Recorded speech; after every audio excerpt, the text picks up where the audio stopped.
Atenção, se gostas de histórias de empoderamento e justiça poética, clica no botão de gosto agora mesmo e subscreve o nosso canal. Queremos saber se este tipo de vingança épica te parece justa. Deixa-nos a tua opinião nos comentários e partilha este vídeo com alguém que precise de ver como se reclama o poder. O erro fatal. Um homem no auge do seu jogo, com um mundo de riqueza ao alcance dos seus dedos, decide presentear a sua jovem amante com um fim de semana de luxo sem paralelo.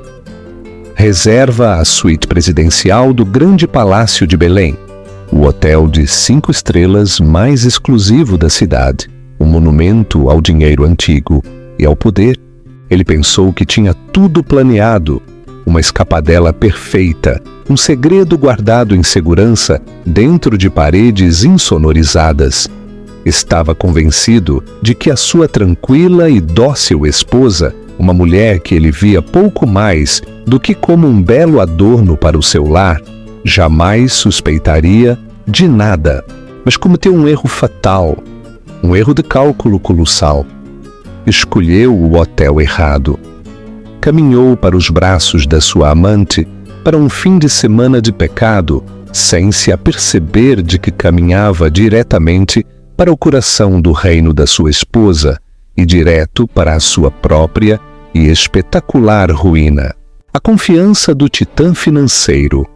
Ricardo Azevedo ajustou o nó da sua gravata de seda, o seu reflexo a devolver-lhe o olhar do polido obsidiana da janela do seu escritório de canto.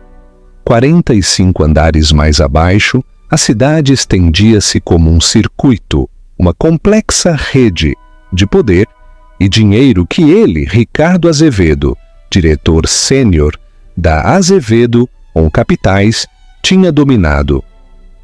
Era um rei a examinar o seu domínio. O seu fato era feito à medida em Londres. O relógio no seu pulso era um Patek Philippe Nautilus, e o carro que o esperava embaixo era um Rolls-Royce Ghost, azul meia-noite. Estas não eram apenas posses. Eram afirmações do seu sucesso, testamentos da sua ascensão implacável pela escada corporativa. A sua vida era uma obra de arte meticulosamente curada. A sua cobertura na Avenida da Liberdade tinha sido revista em revistas de arquitetura. Os seus 2 filhos estavam matriculados nos colégios privados mais exclusivos que o dinheiro podia comprar. E depois estava a sua esposa, Virgínia, bela, elegante, de boa família, embora ele considerasse sempre em privado que era dinheiro antigo, pobreza nova. Ela era a esposa corporativa perfeita. Gerenciava a casa com silenciosa eficiência, organizava jantares impecáveis e nunca questionava as suas longas noites no escritório. Durante 15 anos tinha sido uma parte constante, previsível e, para ser honesto consigo mesmo, bastante aborrecida da sua vida perfeita. Ele via-a como um ativo valioso, como uma ação de primeira classe que pagava dividendos confiáveis, embora pouco emocionantes.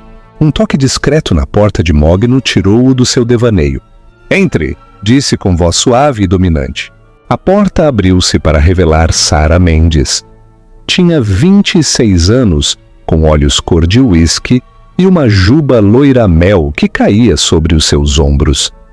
Era analista júnior no departamento de fusões e aquisições, suficientemente esperta para ser interessante, mas não tão ambiciosa que fosse uma ameaça. Ela era, em todos os sentidos, a antítese de Virgínia. Onde Virgínia era elegância clássica e reserva tranquila, Sara era vibrante, exigente e fascinantemente transparente na sua admiração pelo poder e riqueza dele. Ela fechou a porta suavemente atrás de si, um sorriso brincalhão nos seus lábios. «Tudo pronto para este fim de semana, chefe?» ronronou, encostando-se à sua secretária. O aroma do seu perfume caro, um presente dele, encheu o ar. «Tudo está disposto na perfeição», disse Ricardo, um sorriso de autossatisfação a adornar os seus lábios. Caminhou na direção dela, pondo as suas mãos na cintura dela. A suíte presidencial no grande palácio de Belém, champanhe gelado, uma reserva para jantar privada no restaurante Aurora, e um fim de semana onde o teu único trabalho é desfrutar. Os olhos de Sara arregalaram-se. O grande palácio de Belém, Ricardo. Aquele lugar é lendário. Pensei que era impossível conseguir uma suíte lá com tão pouca antecedência.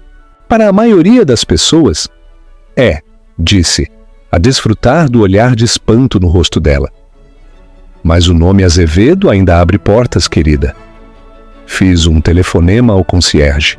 Mencionei uma possível conta corporativa e praticamente estenderam o tapete vermelho. Sentiu uma onda familiar de orgulho. Este era o seu poder, a capacidade de dobrar o mundo à sua vontade com um único telefonema. Ele tinha dito a Virgínia que voava para Zurique para uma conferência bancária de emergência. Era a mentira perfeita, plausível, importante e que exigia que ele estivesse completamente incomunicável. Até tinha feito a mala com relatórios financeiros falsos, uma peça de teatro que achou divertida. Virgínia tinha-lhe feito a mala, como sempre fazia, a sua expressão plácida e sem questionar. Até lhe tinha lembrado de tomar a sua medicação para a tensão arterial. A ironia era deliciosa. E a Virgínia? Perguntou Sara, a sua voz um sussurro suave, um indício de insegurança a toldar as suas feições. Ricardo fez um gesto de desdém. Ela pensa que estarei a negociar com banqueiros suíços o fim de semana inteiro. Provavelmente estará a planear a sua agenda para a gala de beneficência, ou a discutir arranjos florais com o jardineiro. O mundo dela é pequeno, contido. Ela não suspeitaria de nada. Ele realmente acreditava nisso. Virgínia vivia numa gaiola dourada que ele tinha construído para ela. Ela tinha as suas instituições de caridade, os seus almoços, o seu clube de leitura com outras esposas da sociedade. Ele financiava tudo, claro, proporcionando-lhe uma generosa mesada que a mantinha confortável e, presumia ele, contente. Tinha-se convencido de que a falta de ambição dela era um sinal da sua satisfação, não um sinal de algo oculto. Ela era uma relíquia, uma mulher bonita de uma era passada, que não entendia o sangue e o suor da ambição moderna. Não fazia ideia de como funcionava o mundo real, o mundo que ele dominava. Bem, suspirou Sara, a relaxar no abraço dele. Eu quero-te só para mim. Assim será, prometeu ele, beijando-a profundamente. A emoção do ilícito, a pura audácia, era inebriante. Ele era Ricardo Azevedo. Ele fazia as regras. Este fim de semana não era apenas prazer, era uma celebração do seu próprio estatuto intocável. Ele levava a sua amante ao hotel mais opulento da cidade, um lugar sinônimo da elite estabelecida, e fazia o mesmo debaixo do nariz da sua esposa. A pura arrogância do ato era metade da diversão. Enquanto abraçava Sara, a imagem de Virgínia a dobrar tranquilamente as suas camisas e a colocá-las na sua mala passou pela sua mente. Sentiu uma pontada fugaz, quase imperceptível, de algo que não era culpa, mas uma vaga inquietação. Descartou-a no instante. Ela era apenas o último vestígio de uma consciência convencional, e já não lhe servia. O coração do reino de luxo. O Rolls-Royce Ghost deslizou até parar em silêncio sob a elaborada marquise de ferro, forjado e vidro do grande palácio de Belém.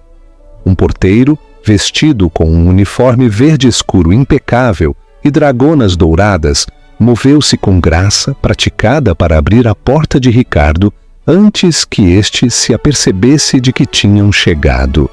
Bem-vindo ao grande palácio de Belém, senhor Azevedo, disse o porteiro com um murmúrio deferente. Ele reconhecia Ricardo, ou pelo menos reconhecia o carro e o fato. Isso era tudo o que importava.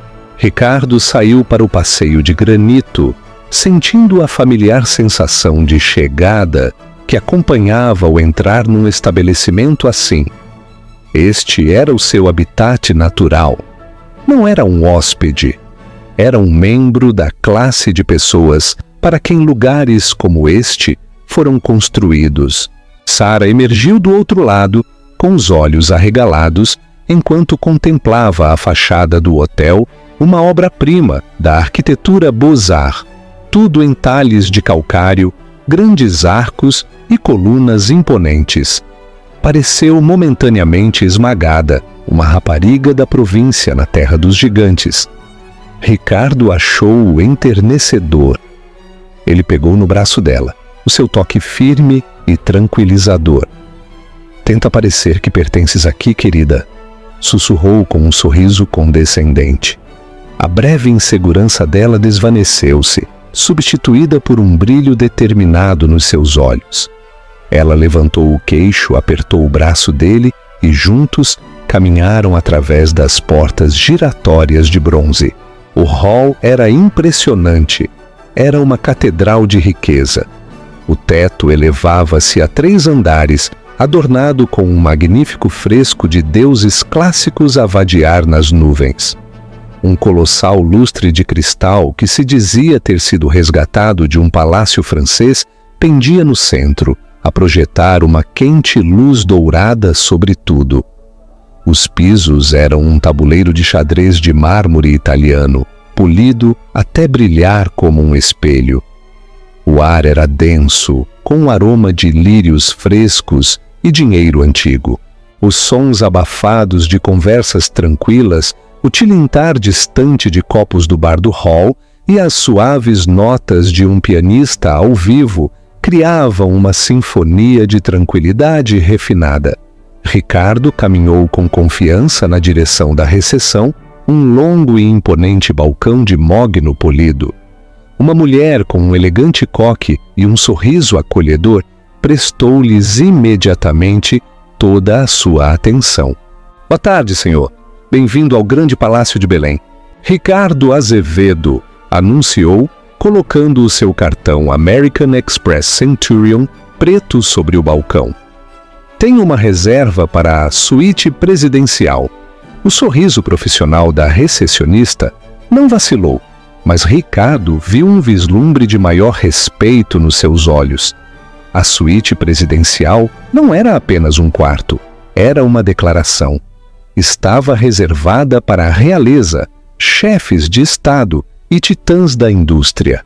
Claro, senhor Azevedo, estávamos à sua espera, disse, os seus dedos a dançarem sobre o teclado. Está tudo em ordem. A sua bagagem será subida de imediato.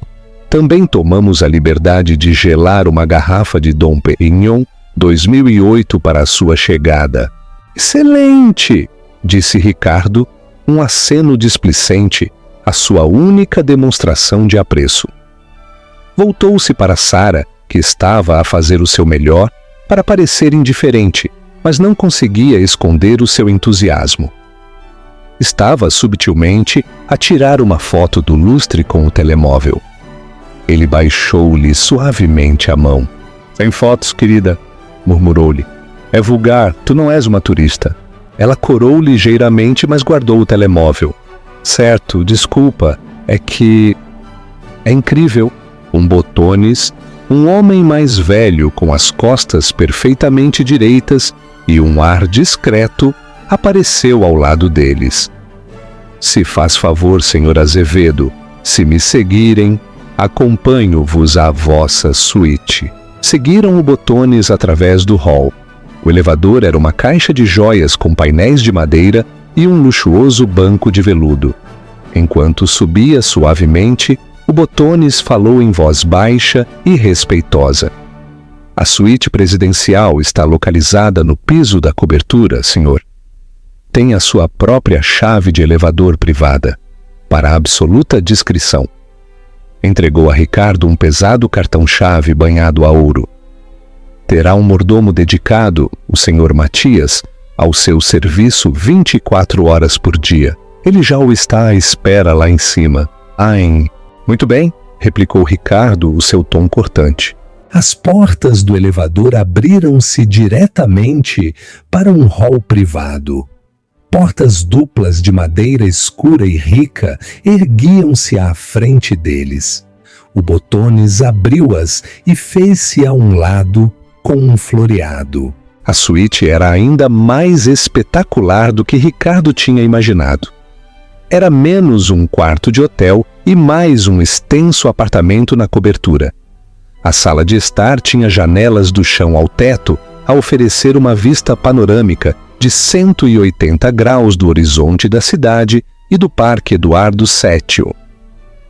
Um piano de cauda erguia-se num canto, um bar completamente abastecido noutro. O mobiliário era uma mistura de peças antigas e modernas de designer, todas estofadas em veludos e sedas em tons de creme, ouro e azul real. Sara deixou escapar um ofego, largando o braço de Ricardo e a girar no centro da sala. Ricardo, isto é maior do que todo o meu prédio de apartamentos. Ele riu, um som rico e autossatisfeito. Isto, querida, é como vive a outra metade. Não, espera. Isto é como vive o outro 1%. O Botones deu-lhes um breve passeio pela sala de jantar formal, o escritório, o quarto principal, com a sua cama de dossel, e uma casa de banho que era um santuário de mármore, completa com sauna e uma banheira de hidromassagem com vista para a cidade. Depois de o Botones ter sido recompensado generosamente com uma gorjeta e se ter retirado, Ricardo caminhou na direção do bar e serviu 2 taças da garrafa de Dom Perignon gelada. Entregou uma a Sara, que estava parada junto à vasta janela, hipnotizada pela vista. Um brinde, disse, a bater a sua taça contra a dela. A um fim de semana perfeito. Por nós, replicou ela, com os olhos a brilhar de adoração. Beberam o champanhe caro. Ricardo sentiu-se invencível. Tudo era perfeito.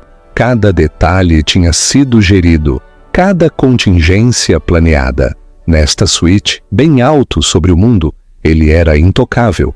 Tinha compartimentado com sucesso a sua vida.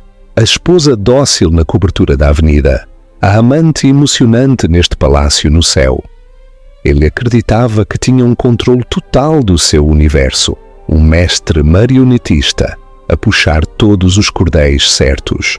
Não tinha como saber que um desses cordéis, um fio que ele tinha considerado cortado e esquecido há muito tempo, estava ligado aos alicerces do próprio edifício em que estava parado. Recomendamos que não percas o clímax. Achas que Ricardo devia ter desconfiado ao escolher o hotel mais emblemático da cidade? Comenta se a arrogância cega o poder. A semente da dúvida e o monograma. O primeiro dia foi um borrão de perfeição hedonista.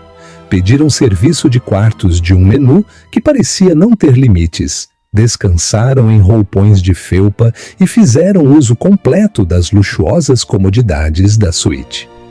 Ricardo sentiu uma profunda sensação de satisfação.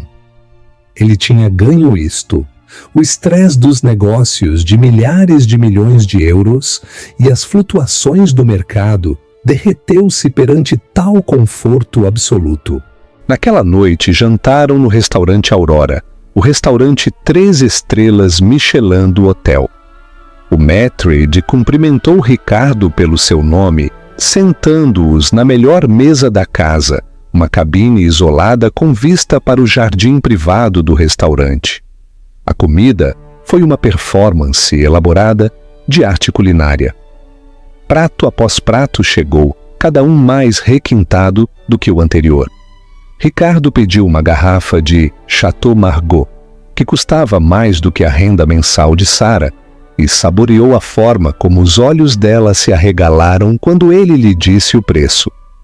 Estava a exibir o seu poder para ela, e ela era a audiência perfeita. Durante toda a noite, Ele deliciou-a com histórias dos seus triunfos corporativos, de negócios que tinha fechado e de rivais que tinha esmagado. Ele pintou-se a si mesmo como um titã moderno, e ela ouviu com atenção extasiada a mão dela a pousar na coxa dele, por baixo da mesa. Sentiu-se mais potente, mais vivo, do que se tinha sentido em anos. Esta era a validação que ele ansiava, a adoração que a sua esposa Virgínia nunca lhe tinha proporcionado totalmente. A admiração de Virgínia sempre tinha sido tranquila, discreta. Era a aprovação serena de uma parceira, não a adoração ofegante de uma devota. Na manhã seguinte, Ricardo acordou tarde. Sara ainda estava a dormir. Saiu da cama a sentir-se descansado e contente. Decidiu tomar um banho de vapor na casa de banho de mármore antes de pedir o pequeno almoço. Ao sair do duche de vapor, procurou um dos roupões de banho grossos e pesados que pendiam num toalheiro aquecido. Era incrivelmente suave, feito do algodão egípcio mais fino. Vestiu-o e apertou o cinto, os seus olhos a examinarem o seu reflexo no espelho anti-embaciamento. Foi então que reparou. Na lapela do roupão, bordado num subtil e elegante fio prateado, havia um monograma. Era um D entrelaçado com um V. Franziu a testa, traçando as letras com o dedo. VD. O que significava? Lembrou-se vagamente do nome do gerente do hotel. Talvez fosse o apelido do fundador, Visconde Duarte. Talvez fosse para o Visconde Duarte, um adorno para a família fundadora do hotel. Parecia plausível. Este hotel estava impregnado da tradição europeia do velho mundo. Ainda assim, era um detalhe estranho e específico. Encolheu os ombros. Era apenas um monograma. Caminhou de regresso à suíte principal com o roupão apertado e chamou o seu mordomo, o senhor Matias, para lhe preparar o pequeno almoço. Enquanto esperava, os seus olhos vaguearam pelo quarto, agora a notar os detalhes mais pequenos que tinha perdido no seu espanto inicial. Reparou no papel de carta sobre a secretária de Mogno. Cartolina pesada, cor creme. Pegou numa folha. No canto superior, gravadas com a mesma caligrafia elegante do monograma, estavam as iniciais entrelaçadas. VD. Uma vaga, inidentificável inquietação começou a agitar-se no fundo do seu estômago. Era como ouvir uma nota desafinada numa sinfonia que de outra forma seria perfeita. Quando o senhor Matias chegou com um carrinho carregado com o seu pequeno almoço, salmão fumado, ovos mexidos com trufa, pastelaria fresca e bules de café prateados, Ricardo decidiu perguntar. Senhor Matias, começou a tentar soar casual. Eu estava a admirar a marca do hotel, estas iniciais, disse apontando para o papel de carta. VD. É para o fundador do hotel? O mordomo, um homem cujo rosto era uma máscara de discrição profissional, parou por uma fração de segundo. O monograma representa a propriedade, senhor. Tem sido a marca do hotel há muito tempo. A resposta foi educada, profissional, e não lhe disse absolutamente nada. No entanto, a ligeira hesitação não passou despercebida a Ricardo. Ele era um homem que lia as pessoas para ganhar a vida, que conseguia detetar um bluff do outro lado de uma mesa da administração. O mordomo estava a ser evasivo. Já percebo, disse Ricardo, deixando cair o assunto, mas não conseguia deixá-lo ir. Enquanto tomava o pequeno almoço, as letras ressoavam na sua mente. A familiaridade era exasperante. Fazia-lhe cócegas na ponta da sua memória, um nome ou um lugar que não conseguia fixar. Pensou em Virgínia. O seu apelido de solteira era Dias. Não, Duarte. Não, Vieira Duarte. VD. O pensamento atingiu-o com a força de um impacto físico. Lançou a chávena de café com um estrondo. Não podia ser. Era uma coincidência absurda. A família dela tinha sido rica, sim, mas tinham perdido a maior parte da sua fortuna há gerações. O pai dela, Dom Manuel Vieira, tinha sido um homem tranquilo, sem pretensões, que tinha falecido há uma década, deixando a Virgínia uma herança modesta, que Ricardo, claro, tinha absorvido na sua própria carteira e gerido para ela. Lembrou-se de Dom Manuel como um cavalheiro de uma era passada, sempre a falar de padrões e legado, mas aparentemente possuindo pouca substância real. Ele tinha sido dono de alguns pequenos hotéis boutique, lembrou-se Ricardo, mas nada na escala do grande palácio de Belém. Não era impossível, um salto de lógica ridículo e paranoico. Deve haver centenas de nomes que se encaixam nessas iniciais. Vaz Diniz, Vasco Delgado, Vieira Diniz, todos muito mais prováveis. Olhou para Sara, que estava felizmente a tirar uma foto do seu prato de pequeno almoço, esteticamente arranjado para suas redes sociais.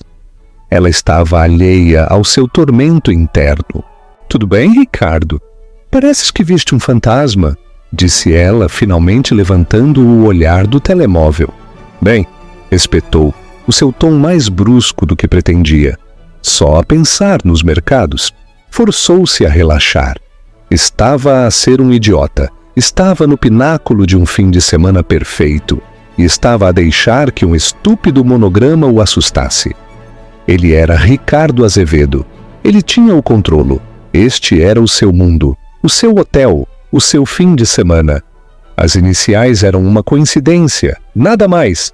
Mas durante o resto do dia não conseguiu sacudir a sensação de mal-estar.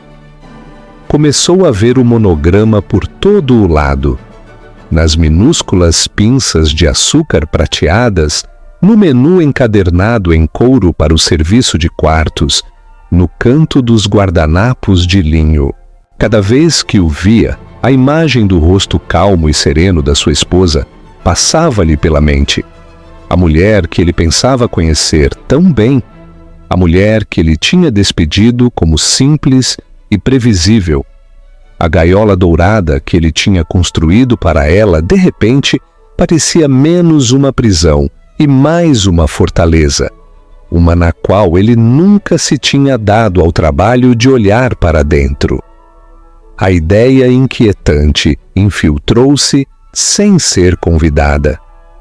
E se ele não conhecesse a sua esposa de todo? A execução pública no Aurora.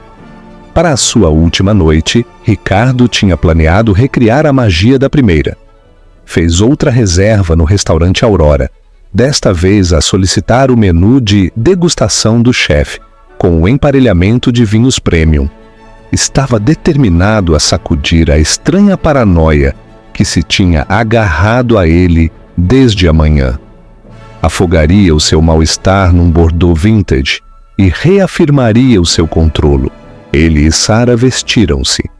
Ele vestia um fato escuro feito à medida e Sara um deslumbrante vestido vermelho sem costas que ele lhe tinha comprado. Enquanto estavam parados em frente ao espelho, sentiu uma sensação de tranquilidade. Pareciam um casal poderoso, pertenciam ali. O monograma era um fantasma, um produto de uma imaginação sobrecarregada. Desceram para o restaurante. O elevador privado entregou-os mais uma vez ao mundo da elegância silenciosa. O maître, um polido francês chamado Jean-Luc, cumprimentou-os com um sorriso ainda mais caloroso do que na noite anterior. "Senhor Azevedo, um prazer recebê-lo de novo. A sua mesa está pronta. O chefe está muito entusiasmado por lhe apresentar o menu desta noite." Foram levados para a mesma cabine isolada. Ricardo afundou-se no luxuoso veludo. O ambiente familiar a confortá-lo. Pediu uma garrafa de champanhe Krug para começar, um gesto de celebração, destinado a banir a última das suas tolas ansiedades. Sabes, disse Sara, inclinando-se para a frente e pondo a mão sobre a dele. Este foi o fim de semana mais incrível da minha vida. Sinto-me como uma princesa. Tu mereces, disse Ricardo a recuperar a sua confiança. Estava a ser ridículo. Esta era a sua vida. Ele fez com que isto acontecesse. Os primeiros pratos foram sublimes. Uma ostra delicada, vichyssoise, seguido de vieiras seladas com uma espuma cítrica. A conversa era leve e o riso de Sara era como música a dissipar as suas últimas preocupações. Estava prestes a levantar a sua taça para brindar ao seu futuro quando notou uma mudança subtil na atmosfera do restaurante. Uma energia tranquila, uma onda de tensão, espalhava-se da entrada. O pessoal, geralmente o retrato da calma profissional, parecia estar um pouco mais ereto. Jean-Luc, o maître d', estava a conferenciar em tom baixo e urgente com um homem de fato escuro que tinha um auricular de segurança. Parece que chega algum convidado importante, comentou a Sara. Um momento depois, Jean-Luc começou a mover-se na direção da mesa deles. A sua expressão, uma máscara cuidadosamente construída de desculpa e deferência, parecia profundamente desconfortável. Senhor Azevedo, começou, a sua voz baixa, as minhas mais sinceras desculpas por esta interrupção. Há algum problema? Perguntou Ricardo com um toque de irritação na sua voz. Antes que Jean-Luc pudesse responder, a fonte da comoção tornou-se clara. Um pequeno grupo de pessoas tinha entrado no restaurante e agora estavam parados perto da entrada a examinar a sala. À frente do grupo estava uma mulher. O sangue de Ricardo gelou. A taça de champanhe na sua mão pareceu subitamente pesada, os seus dedos dormentes. Era Virgínia. Ela não era a Virgínia que ele tinha deixado em casa, a mulher de cardigans de cachemira e pérolas sensatas. Esta era uma criatura totalmente diferente. Ela usava um fato de poder azul marinho profundo e deslumbrante que acentuava a sua figura alta e esguia. O seu cabelo, geralmente num coque suave, estava penteado num corte liso e severo que emoldurava um rosto com uma expressão de calma gelada e autoridade absoluta. A sua única joia era um par de grandes brincos de diamantes que brilhavam como lascas de gelo. Estava ladeada por 2 homens. Um era um cavalheiro mais velho e distinto com cabelo prateado e olhos perspicazes. Um homem que Ricardo reconheceu com um sobressalto de horror. Dr. Antônio Guedes, o lendário e notoriamente implacável advogado corporativo que tinha sido um amigo próximo do pai de Virgínia. O outro era o gerente-geral do hotel, um homem que Ricardo reconheceu das fotos no folheto do hotel. Eles pararam ligeiramente atrás dela, como tenentes leais a atenderem o seu general. Sara, a seguir o olhar congelado de Ricardo, virou-se. Ricardo, quem é? Conheces? Sussurrou com a testa franzida e confusa. Ela parece um pouco a tua... A sua voz esmoreceu quando a realidade da situação começou a tornar-se clara. Os olhos de Virgínia percorreram a sala, calmos e metódicos, antes de aterrissarem diretamente na mesa deles. Não havia choque no seu olhar, nenhuma surpresa. Havia apenas um reconhecimento frio e deliberado. Era o olhar de um predador que finalmente tinha localizado a sua presa. Todo o restaurante tinha ficado em silêncio. Os comensais ficaram congelados. O único som era o suave tilintar dos saltos de Virgínia no chão de mármore enquanto ela começava a caminhar na direção deles. Foi a caminhada mais longa da vida de Ricardo. Cada passo ressoou no silêncio cavernoso, um rufar de tambor a marcar os segundos, até que o seu mundo colapsasse. A sua mente acelerou, a tentar formular uma mentira, uma explicação, uma rota de fuga. Mas não havia nenhuma. As paredes, cuidadosamente construídas da sua vida dupla, não estavam apenas a rachar. Estavam a vaporizar-se perante os seus próprios olhos. Olhou para Sarah, cujo rosto tinha ficado pálido, o seu sorriso de batom vermelho congelado numa careta de terror. Olhou para os outros comensais, os seus rostos, uma mistura de curiosidade e pena. E depois olhou de novo para a sua esposa, que agora estava a apenas alguns metros de distância. Nos olhos dela ele não viu a esposa magoada que ele poderia ter esperado. Viu uma estranha. Viu uma rainha que tinha vindo reclamar o seu trono. E soube com uma certeza que o gelou até aos ossos, que ele não passava de um intruso no reino dela. Virgínia parou na mesa deles. Não olhou para Sarah. Todo o seu foco, frio e indiviso, estava em Ricardo. O aroma do seu perfume, uma fragrância subtil e dispendiosa que ele não sentia nela há anos, alcançou-o. Era afiado e limpo como o ar invernal. Ricardo, disse ela. A sua voz estava perfeitamente nivelada, desprovida de qualquer emoção. Era a voz que ela usava ao dar instruções ao pessoal, tranquila e final. Acho que estás no meu lugar. A declaração flutuou no ar, uma obra-prima de duplo sentido. Ricardo olhou para ela fixamente, com a boca seca. Sentiu 100 pares de olhos sobre ele. A persona cuidadosamente curada de Ricardo Azevedo, o mestre do universo, estava a estilhaçar-se como vidro barato. O quê? O que é que estás aqui a fazer? Pensei que estivesses em Cascais, a gala de beneficência. Um pequeno sorriso sem humor tocou os seus lábios. Cancelei. Algo mais importante exigiu a minha atenção. O seu olhar finalmente virou-se para Sarah, um olhar rápido e desdenhoso que apanhou o vestido caro e a expressão aterrorizada. Olhou para ela não como uma rival, mas como se olha para um móvel que estava fora do lugar. E vejo que trouxeste uma convidada. Sarah encolheu-se no seu assento, a olhar para Ricardo com olhos suplicantes e aterrorizados. Abriu a boca para dizer algo, mas não saíram palavras. Virgínia voltou a sua atenção para Ricardo. Devo dizer, Ricardo, estou impressionada. A suíte presidencial, o Aurora, tens gostos caros. É um consolo saber que aprecias o negócio de família. As palavras atingiram-no como um golpe físico, ligando os pontos terríveis que o tinham estado a atormentar o dia todo. O monograma VD Virgínia Duarte.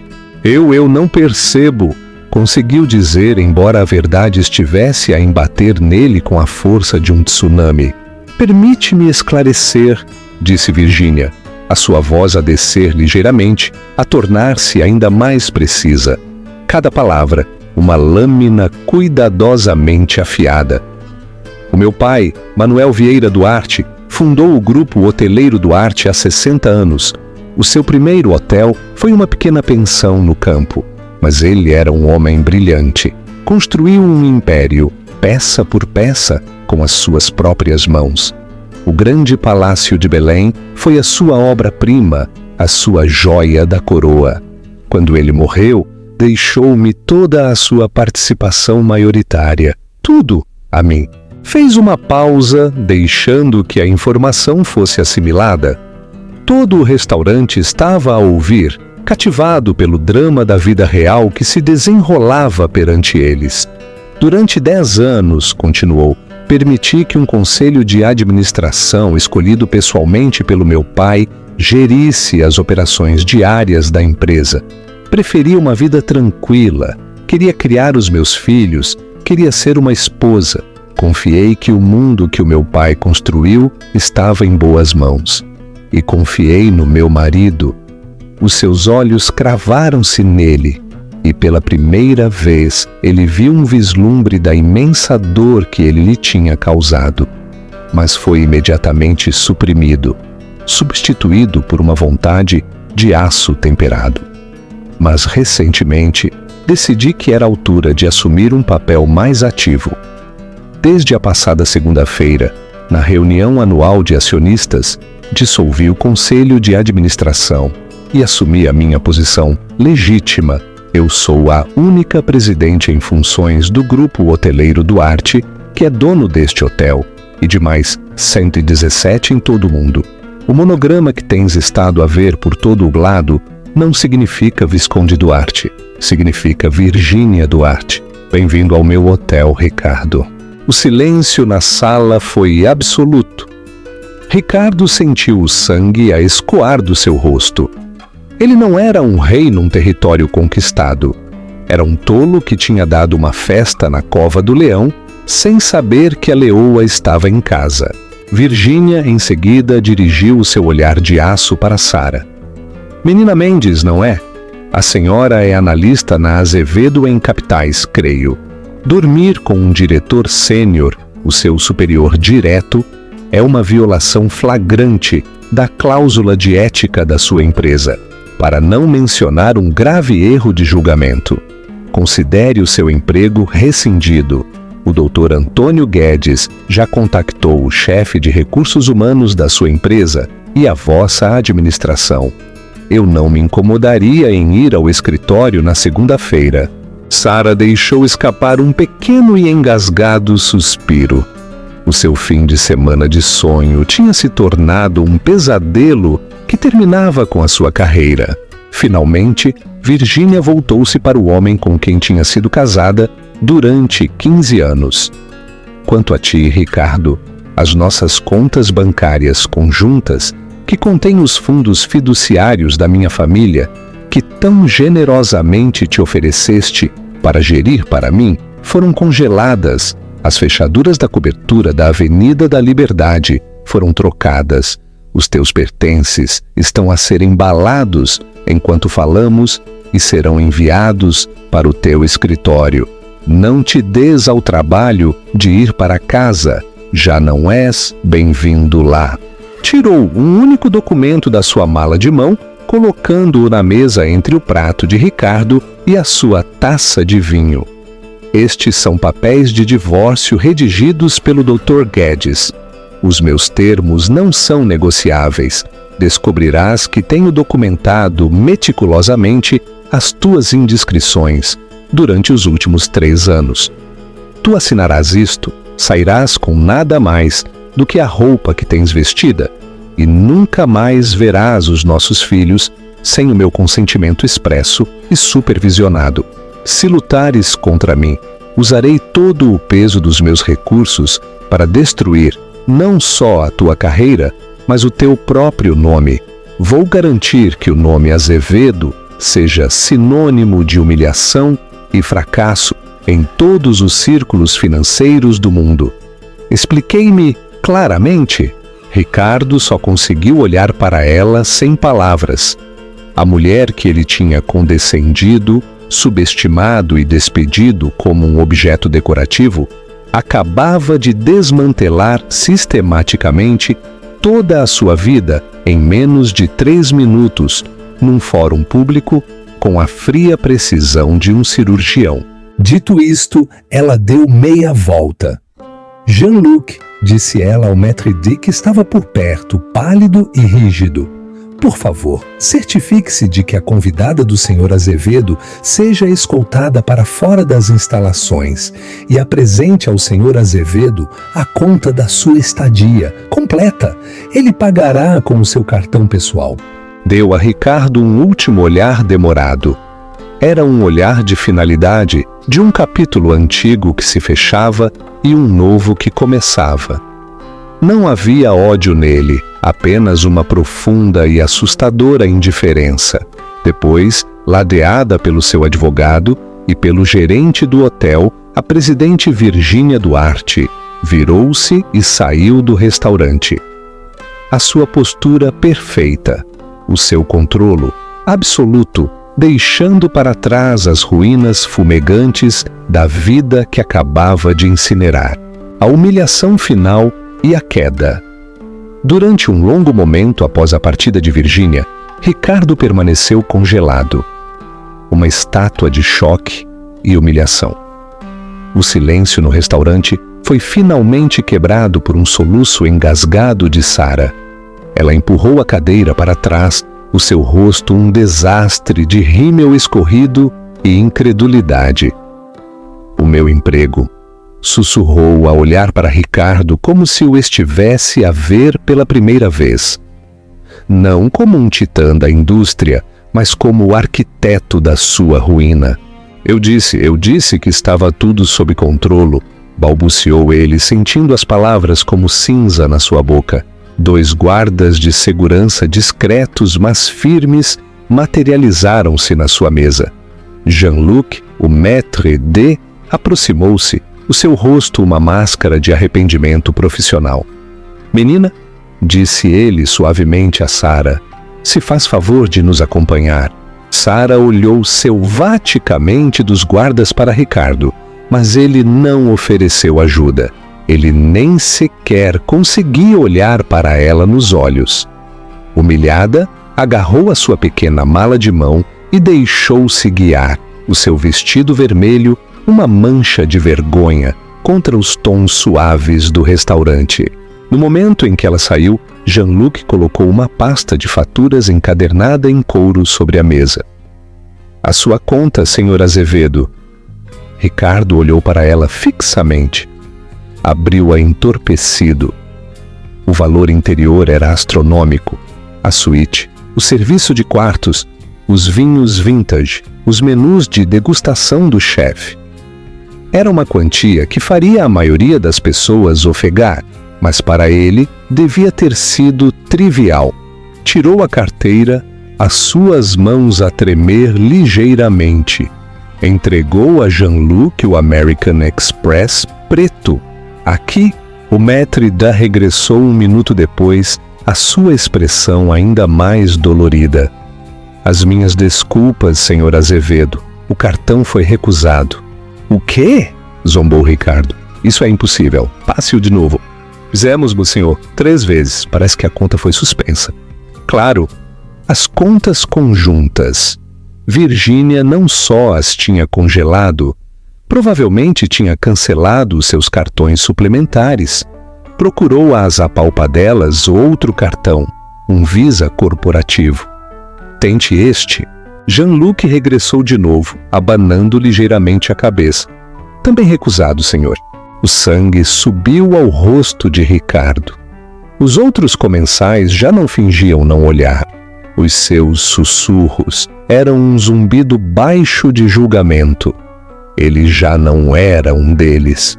Era o entretenimento da noite. "Isto é ridículo. Deve haver um erro", berrou Ricardo, a sua voz a subir. O gerente-geral, o mesmo homem que tinha ladeado Virginia, aproximou-se da mesa. O seu comportamento já não era indiferente. Era frio, oficial. "Sr. Azevedo, talvez tenha outro método de pagamento. Senão, teremos de considerar isto um assunto de furto de serviços e envolver as autoridades." A ameaça pairou no ar, densa e sufocante. Ricardo Azevedo, um homem que movia milhares de milhões de euros antes do pequeno almoço, não conseguia pagar a conta do seu hotel. A humilhação era absoluta. Ele não tinha dinheiro, nem cartões que funcionassem. Estava encurralado.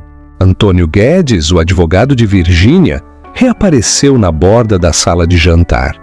Caminhou na direção do gerente, disse umas palavras tranquilas e depois dirigiu-se a Ricardo. "Sr. Azevedo", disse Guedes, a sua voz como cascalho. "A dona Virginia, ou seja, a senhora Duarte, ofereceu-se gentilmente para saldar a sua conta. Será deduzido de qualquer acordo mínimo que pudesse ter esperado no seu divórcio. Considere-o o presente final dela." Deslizou os papéis de divórcio mais perto de Ricardo. Sugiro que assine isto. Agora, derrotado, Ricardo pegou na caneta. A sua assinatura, geralmente um traço ousado e seguro, foi um rabisco trêmulo e patético. Tinha sido completa e absolutamente superado. Agora, disse o gerente geral, a sua voz dura, tem 10 minutos para recolher os seus pertences e desalojar as instalações. A segurança irá escoltá-lo. O passeio da vergonha do restaurante, através do grande hall e até o elevador, foi insuportável. Cada olhar de um hóspede, cada olhar de um membro do pessoal, sentiu-se como um golpe físico. A deferência e o respeito tinham-se ido, substituídos pelo desprezo e pela fria indiferença. Na suíte, as suas coisas já tinham sido atiradas ao acaso para a sua mala por um mordomo com o rosto de pedra. 10 minutos depois, Ricardo Azevedo estava parado no passeio fora do grande palácio de Belém, o mesmo lugar onde tinha chegado a sentir-se como um rei. Apenas 24 horas antes, o porteiro que o tinha cumprimentado tão calorosamente agora olhava através dele. O seu Rolls Royce tinha desaparecido, rebocado, presumia ele. Uma vez que estava registrado em nome de Virgínia, começou a chuviscar, uma chuva fria e miserável. Ele tentou chamar um Uber, mas a sua aplicação estava ligada aos seus cartões cancelados. Ficou ali, um homem num fato de 1.000 euros com um telemóvel inútil e uma carteira vazia, enquanto táxis e limusinas passavam a toda a velocidade. Estava encalhado. Começou a caminhar o chuvisco a encharcar o seu casaco. Não tinha para onde ir. A sua casa já não era sua. O seu escritório seria um lugar de vergonha. Os seus amigos, ele sabia, ficariam do lado do poder e do dinheiro antigo. Ficariam do lado de Virgínia Duarte. A notícia desta espetacular humilhação viajaria pelos seus círculos à velocidade da luz.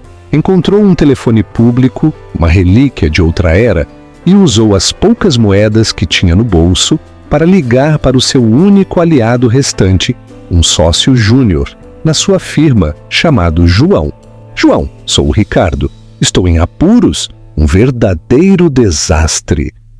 Tentou explicar, mas a sua história saiu como um balbuciar incoerente e em pânico. João ouviu e, quando Ricardo terminou, houve uma longa pausa. Ricardo? Disse João com voz tensa. Eu acabei de receber um e-mail da administração. É sobre ti. Estão a convocar uma reunião de emergência na segunda-feira de manhã.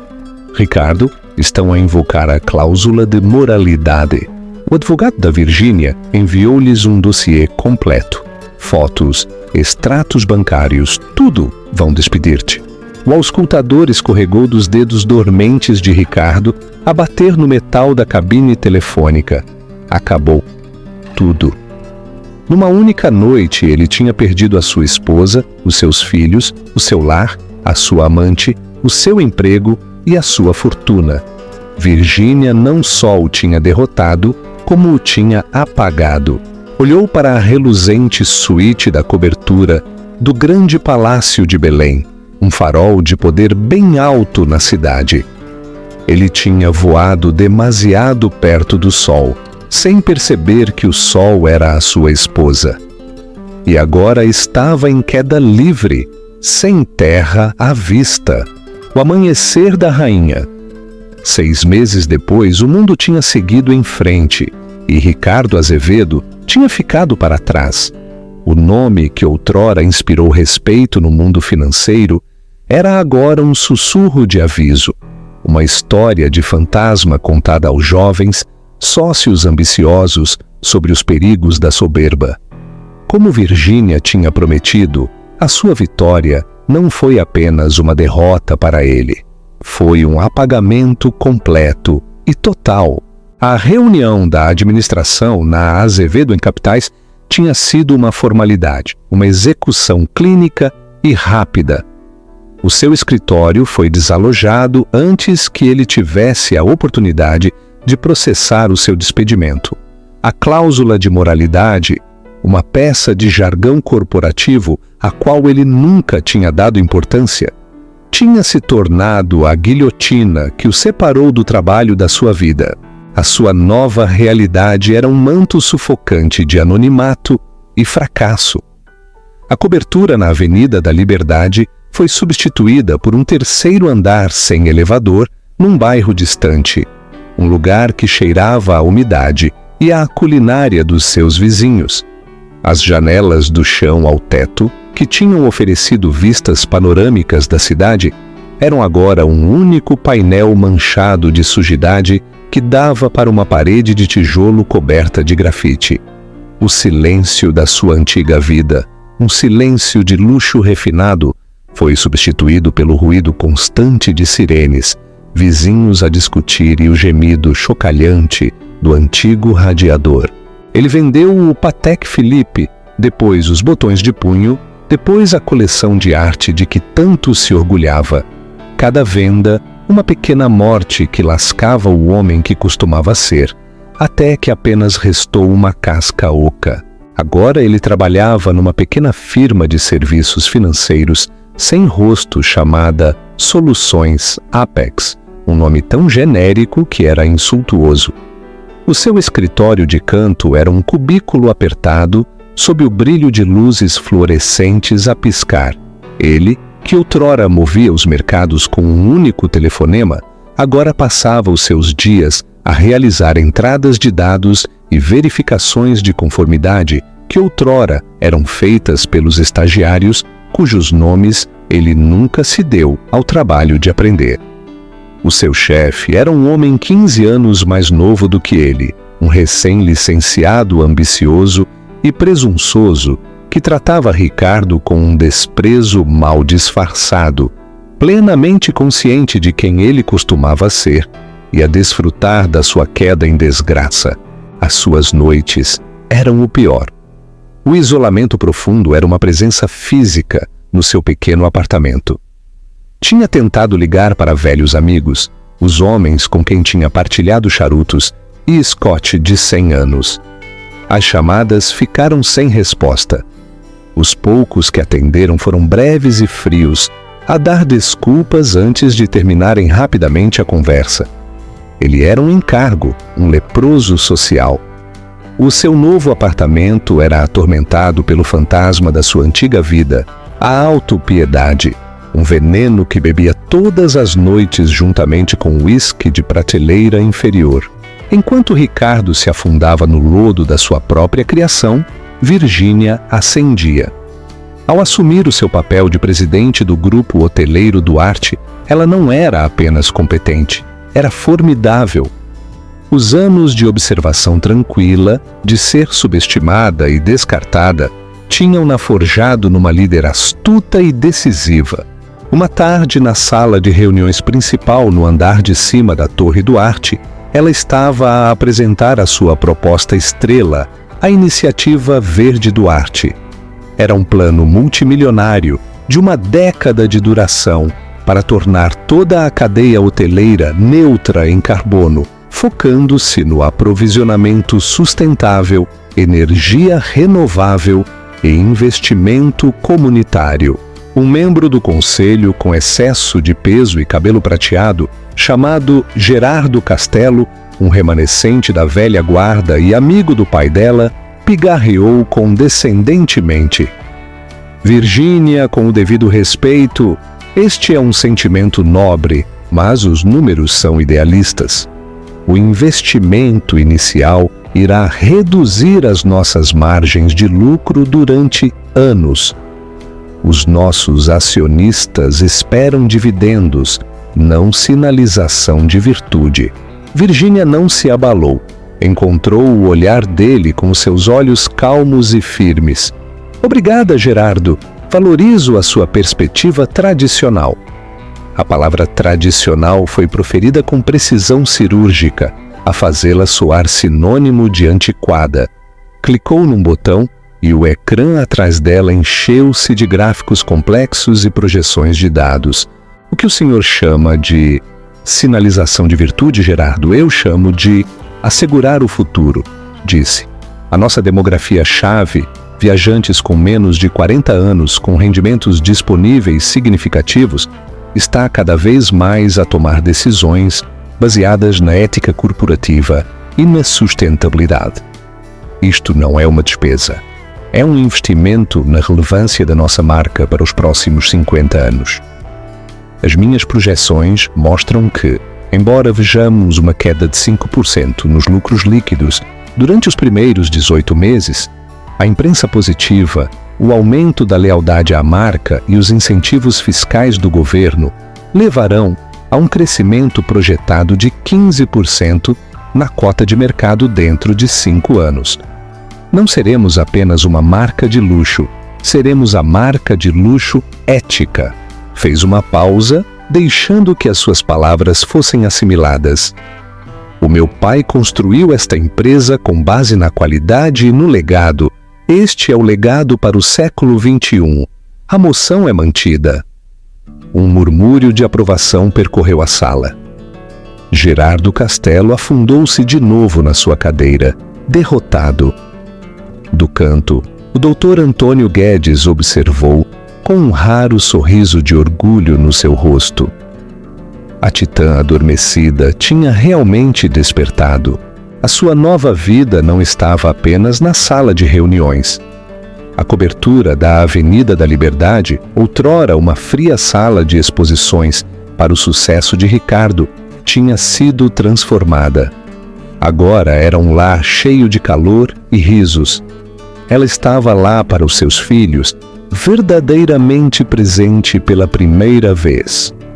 Ajudava com os trabalhos de casa, assistia às peças escolares e tinha longas conversas sobre as suas esperanças e medos. Estava a descobrir a alegria nos momentos pequenos e reais que tinha perdido enquanto interpretava o papel da esposa corporativa perfeita. Não era apenas uma presidente, era uma mãe, uma líder, uma pessoa completa que finalmente vivia a sua própria vida nos seus próprios termos.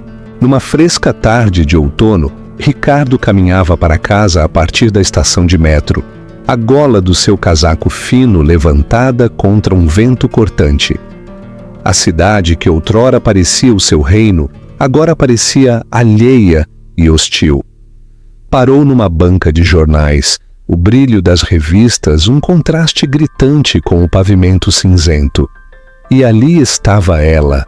O rosto dela estava na capa da Forbes Portugal. Era uma fotografia impressionante. Virgínia estava parada na varanda da suíte presidencial do Grande Palácio de Belém. A sua suíte. As luzes da cidade a cintilarem atrás dela como um tapete de diamantes aos seus pés. Olhou diretamente para a câmara, uma expressão de poder sereno e confiança inabalável no seu rosto. A manchete era uma coroação. Virgínia Duarte, a herdeira silenciosa, reinventa um império global. A sua mão tremeu enquanto pagava a revista. De volta ao silêncio opressor do seu apartamento, sentou-se sob o único candeeiro fraco e leu o artigo. Era uma hagiografia, um tributo brilhante a sua brilhantismo. Detalhava as suas iniciativas de sustentabilidade, as suas astutas aquisições de cadeias de hotéis boutique, o seu programa de participação nos lucros dos empregados. Citava rivais da indústria que expressavam a sua admiração relutante. Depois chegou à parte sobre a sua vida pessoal. Após um divórcio amigável do seu ex-marido, dizia, Duarte tem-se focado nos seus filhos e no seu papel como líder transformadora na indústria hoteleira, provando que um novo capítulo pode ser o mais gratificante. Divórcio amigável? As palavras provocaram um riso seco e áspero na sua garganta. Ele não era um vilão na história dela, nem sequer era uma nota de rodapé. Era um erro de digitação que tinha sido corrigido, um detalhe inconveniente completamente eliminado da narrativa. Deixou que a revista deslizasse dos seus dedos. Caiu no chão, aterrando com o rosto triunfante de Virginia a olhar para ele. Ele nunca a tinha visto realmente. Tinha-a olhado todos os dias durante 15 anos e só tinha visto um reflexo do seu próprio sucesso, um belo acessório passivo. Tinha falhado em ver a mente perspicaz, o coração paciente e o núcleo de aço do arte que corria nas veias dela. Ele tinha pensado que era o senhor do seu universo, um sol à volta do qual tudo girava, mas só tinha sido uma lua menor a orbitar uma estrela. E tinha sido tolo o suficiente para pensar que a sua própria luz fraca era a fonte de todo o poder. Levantou-se e caminhou na direção da janela, a olhar para a parede de tijolo escura e implacável que era o seu horizonte. Imaginou-a parada no seu escritório no topo da Torre Duarte, a olhar para a extensão infinita e brilhante da cidade, uma cidade que agora era dela para conquistar. Bem alto, um novo amanhecer tinha chegado para Virginia Duarte, brilhante e cheio de promessas. Para Ricardo Azevedo, que ficou na escuridão embaixo, era um anoitecer permanente e profundamente merecido. Ricardo Azevedo aprendeu a lição mais difícil de todas. A pessoa que mais subestimas pode ser a que tem todas as cartas. Ele viu a sua esposa como parte da decoração da sua vida perfeita, apenas para descobrir que ela era dona de todo o edifício. E ele não passava de um hóspede temporário que tinha ficado mais tempo do que devia.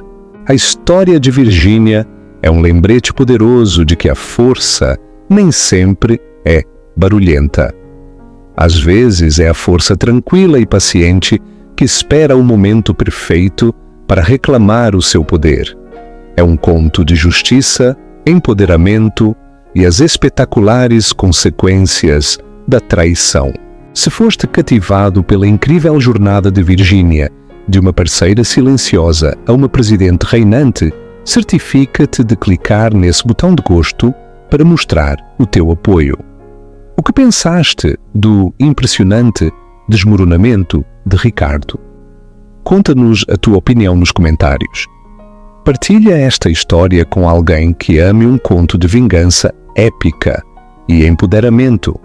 E o mais importante, se quiseres mais histórias apaixonantes como esta, não te esqueças de subscrever o nosso canal e clicar no sino de notificações para que nunca percas uma atualização. Obrigado por ouvires.